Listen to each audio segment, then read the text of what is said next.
Ito yung topic na akala mo ay hindi mahalaga at hindi mo kailangang marinig, ngunit nagkakamali ka, lalo na kung isa kang lalaki.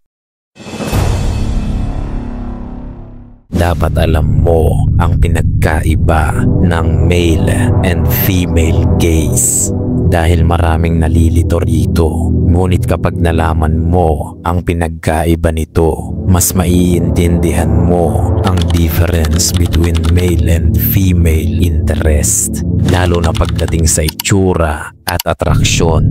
Dito sa video na ito, madidibang lahat ng nagsasabi na kailangan gwapo ka para maging attractive sa mga babae. Wala kang knowledge tungkol sa male and female gaze kapag ganyan ang argument mo. Sobrang ganda ng topic na ito at ng mga aral na makukuha mo rito. Kaya't huwag mo itong tutulugan at panoorin mo hanggang dulo.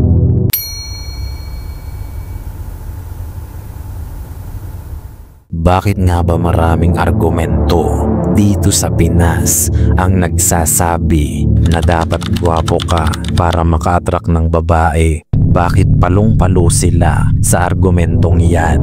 Gayong makikita mo ang mga nagsusulputang issue ngayon tungkol sa cheating, ang sasama naman ng mga lalaki, tapos ang gaganda ng mga nilolokong partner. Debunk na agad, hindi ba?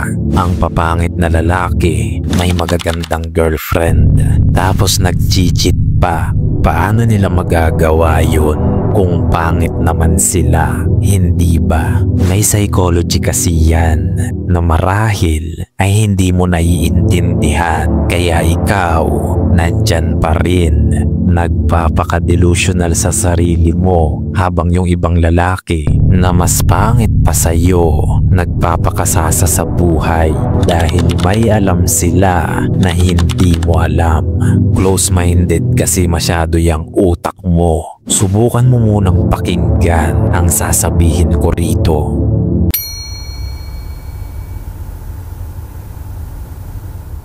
Ang mga babae, gusto talaga niyan ay gwapong lalaki. Ngunit hindi lahat ng babae ay ganyan mag-isip. Madalas, yung mga babaeng ang hanap ay gwapo lang. Yan yung mga babae na masyado pang bata mag-isip at nasa fantasy world pa ang utak. Dulot kasi yan ng impluensya ng mga K-drama. Kaya masisisi mo ba sila kung ang gusto nilang lalaki ay kamukha noong leading man sa paborito nilang K-drama? Red flag ang ganyang babae dahil nga masyado pa silang bata mag-isip at nasa fantasy world pa sila. Lulong pa sila sa idea na may gwapong prinsipe na darating sa buhay nila at lahat ng expectations niyan sa isang lalaki ay galing din lang lahat-lahat sa paborito niyang leading man sa pinanonood niyang K-drama o kung ano pa mang love story series. Kaya mapapansin mo ang tataas ng standards ng mga yan na hindi naman na halos nagre-reciprocate sa itsura nila. Yung standards nila mas mataas pa sa sarili nila at sa kaya nilang ibigay pabalik. Naunawaan mo ba yan? Diyan palang red flag na agad. Kaya oo, gusto ng mga babae ang gwapong lalaki, pero alalahanin mo, yung mga babaeng ganoon ang preference, kadalasan red flag at hindi mature ang personality. Kaya huwag mong pag-aksayaan ng ganyang babae. Sayang lang ang oras, effort at resources mo dyan. Hindi yan wife material, pang telenovela lang yan.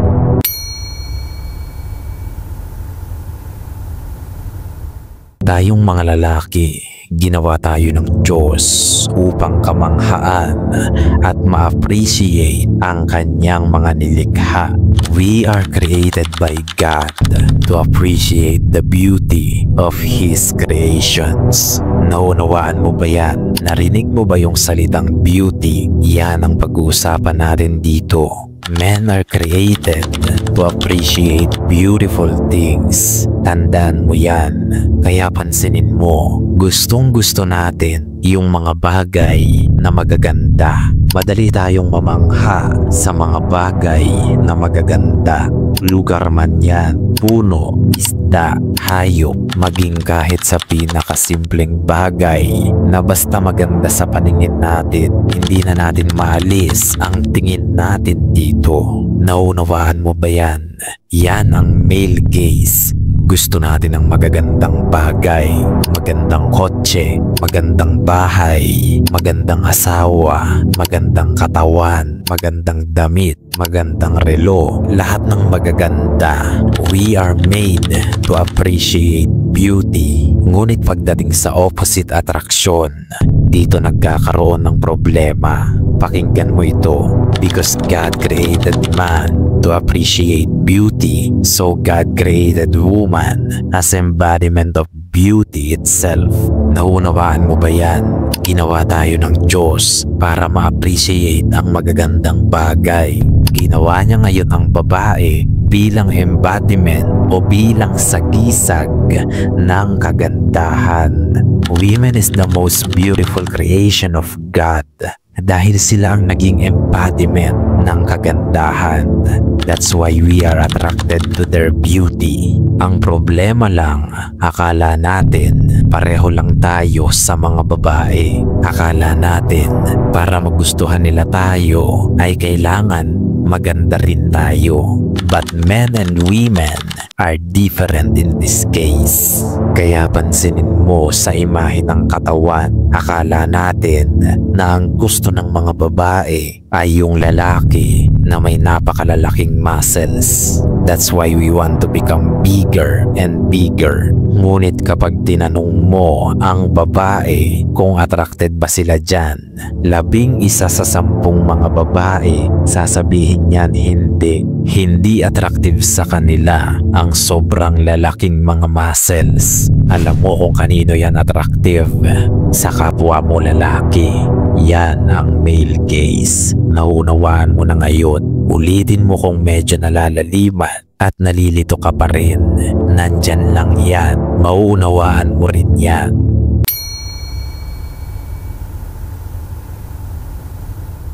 Pagdating sa mga kababaihan, pareho lang silang nakaka-appreciate ng magagandang bagay, lugar, damit, hayop, ibon o halaman. Ngunit hindi ka pareho sa kung paano natin na-appreciate ang mga ito. Minsan, ang maganda sa atin, nakakatakot na pala sa kanila. Depende na lang kung may pagka-psychopath yung babae. Ibang usapan na yan. Doon lang tayo sa tunay na babae. At pagdating naman sa atraksyon sa mga kalalakihan, iba mag-function ang female gaze. Kung sa ating mga lalaki, kailangan mo lang maging magandang tingnan, attractive na yan. Ngunit sa babae, hindi ganito. Upang maging attractive ka sa mata nila, kailangan mong magmukhang malakas tingnan at magmukhang makapangyarihan tingnan. Make sense, hindi ba? Hindi mo kailangang magmukhang maganda sa paningin ng babae. Huwag mo nang agawin ang pagiging maganda sa mga babae. Hindi mo yan magagawa.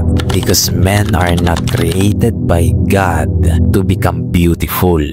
We are created by God as embodiment of strength and power, not beauty. Ginawa tayo ng Diyos hindi para magpaganda, kundi para pamunuan ang mga nilikha niya to have dominion over the earth and the seas. Tingin mo ba kagandahan ang kailangan mo para magampanan yan? Malamang hindi. Strength and power ang kailangan mo to have dominion over earth and seas. Make sense, hindi ba? Kaya nga ang attractive sa mga mata ng babaeng tunay ay yung lalaking may strength and power. At kaya rin ginawa ng Diyos ang mga babae at inutusan na magpasubmit o magpasakop sa asawa nito. That's why God created women to be submissive and men to be dominant.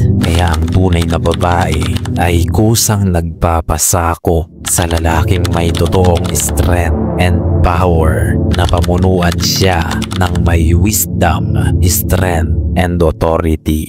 Make sense, hindi ba? Ngayon, may natutunan ka na namang bago at alam mo na ang pinagkaiba ng male and female gaze. Kaya kung nagustuhan mo ang video na ito, hit the like and subscribe button. Gayon pa man, marami nga ang makakapakinig, ngunit iilan lang ang makakaunawa. Hanggang sa muli, mga maharlika.